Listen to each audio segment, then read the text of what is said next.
All right, welcome to the Week 16 Forum. This last week of the semester, we are locating comparative politics within the broader analytical framework of international relations, which the author defined as the study of relations between countries and actors in the international system. The organization of this chapter is familiar by now, right? Dikovic and Eastwood begin with a concept section, proceed to an issues section, and then address a causes and effects section, which explores the main theories of international relations that shape the way academics and policymakers think about international relations. Regarding the concepts, do any of the concepts addressed in this section, IR, foreign policy, international security, or international political economy, do any of these require further elaboration? Or are we clear on their meaning and significance? For the issues section, the idea that imbues most international relations scholarship over the last 20 years or so is the idea of globalization, which refers, again, the text describes it as increasing interaction, both economic and cultural, among peoples and societies across national boundaries. Globalization is about the tremendously increased pace of interactions and the volume of interactions. Particularly of capital and trade, but even to some extent of labor.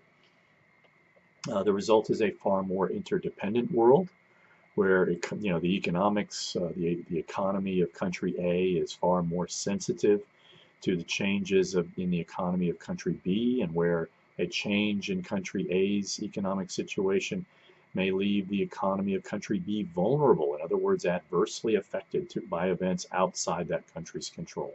So more broadly speaking, globalization creates, an international environment, leaving nation states, previously the dominant actor in international relations, weakened in terms of their ability to control the effectiveness of their economies and the fate of their citizens. So what are the consequences of this weakness for the nation state and for the future of nation states such as the United States, but also, nations in Europe and, the United Kingdom? On pages 378 and 379, Dikovic and Eastwood explore the idea of comparative advantage, right? Which refers to conditions under which different countries or territories have different relative advantages in the production of different goods and services, which form the basis for, gains from trade. The authors use the hypothetical example between Pacifica and Atlantica. But think about some historical examples. What conditions create comparative advantage? What conditions cause comparative advantage to erode over time? So, what were the conditions that allowed Japan to develop a comparative advantage in manufacturing cars and electronics in the 1970s? What conditions facilitated Vietnam to develop a comparative advantage in textile manufacturing, or in China developing again, a manufacturing advantage for cell phones and things like that. Also think about, comparative advantage as a closing window, right? Conditions change and reduce the nature and the extent of that comparative advantage.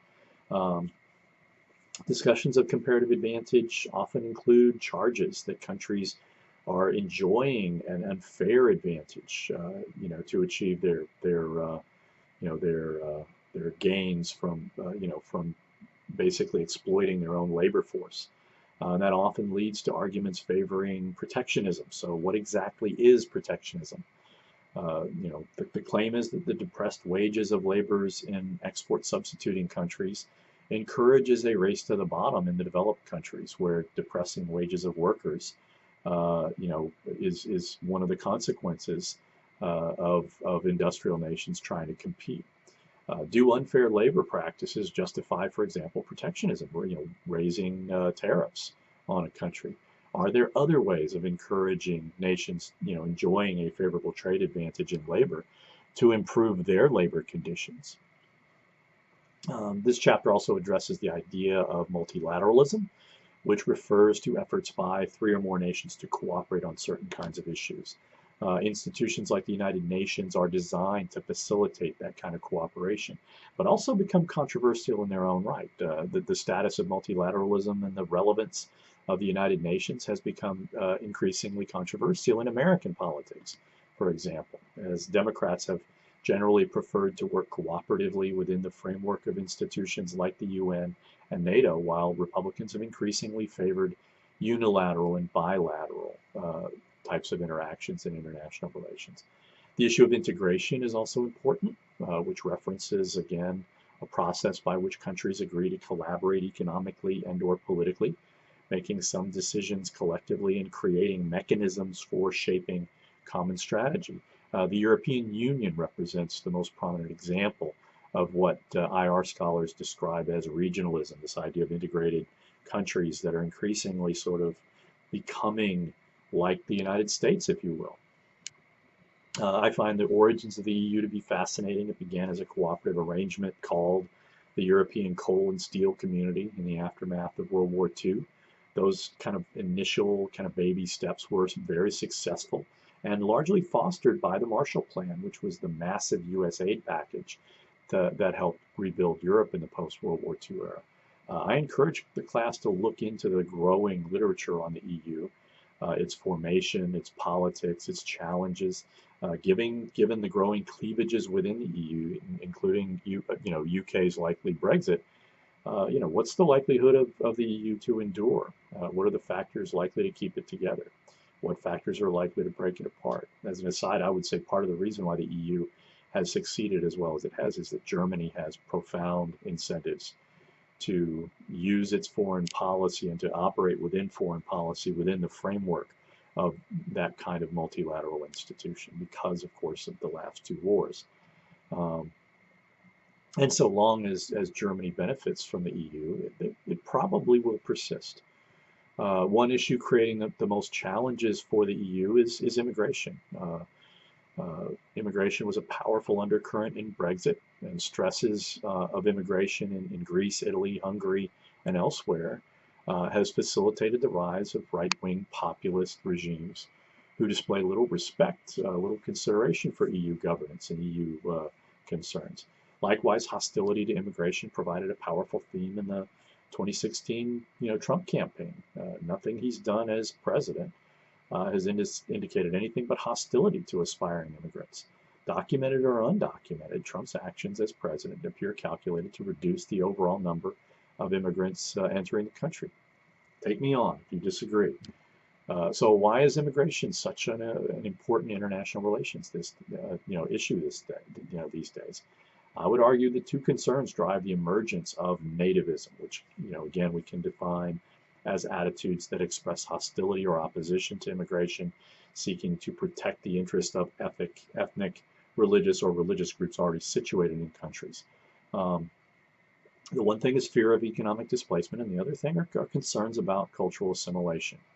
So to apply these interests to the United States, why are so many Americans afraid of the large influx of immigrants from Central America and Mexico?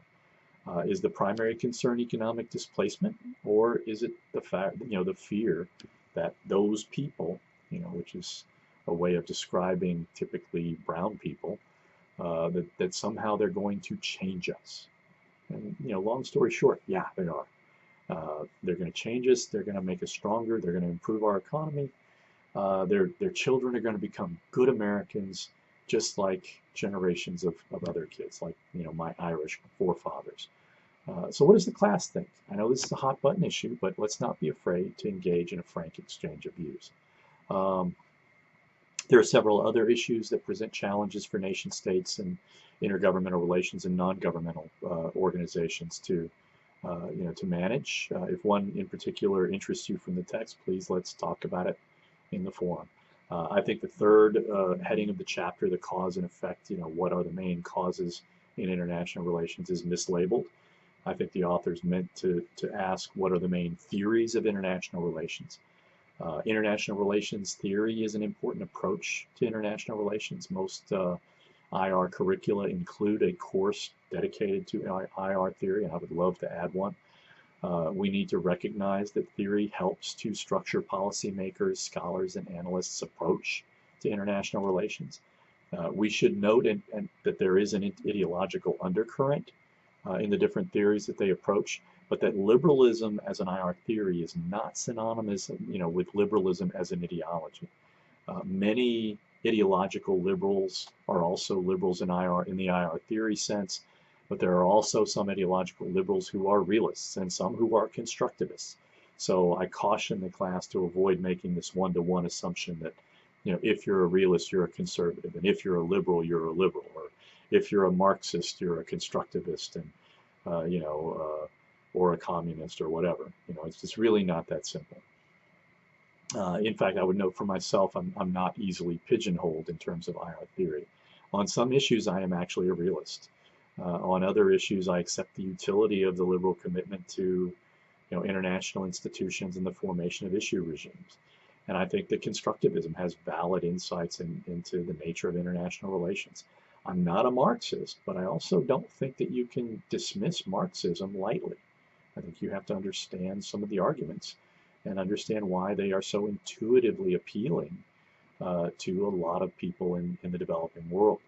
What are the key assumptions that guide each of these theories? What beliefs make a realist or a liberal in IR terms? What are the key differences between a realist and a liberal?